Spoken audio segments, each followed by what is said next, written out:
տեսանկյունի ինչ ստացվեց, Քիարը այստեղ թարս բուսնեց, նույնը տեղի ունենալու վաղաշաբաթում, իրենք շատ լավ հասկացել են վաղաշաբաթցիների տրամադրությունները, որ այստեղ միայն ատելություն կա ՔՊ-ի եւ իր տեխնացուի նկատմամբ, հետեւաբար նրանք չեն ելնում, քաղաքական պատասխանատվություն չեն ստացվում այստեղ, Մայր Հայաստանը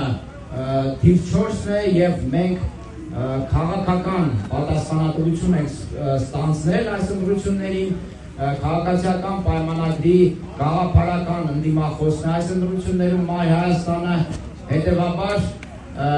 ճիշտ ընտրություն պետք է կատարի վաղաշաբաթին, առաջի հերթին մերժի քաղաքացիական պայմանագրին իր բոլոր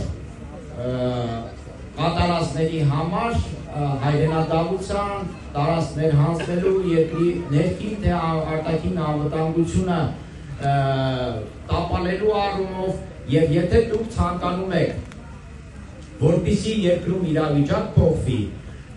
առաջինը վաղաշաբաթի ընտրություններն են, մինչև համապետական ընտրությունները եւ դուք ձեր ակտիվությամբ մասնակցելով այս ընտրություններին կարող եք ձեր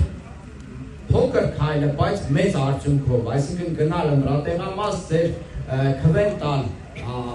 ոչ քաղաքացիական պայմանագրին եւ դրանով իսկ կանգնացնել այս ավտորիտար այլանդակ ռեժիմի ընթացքը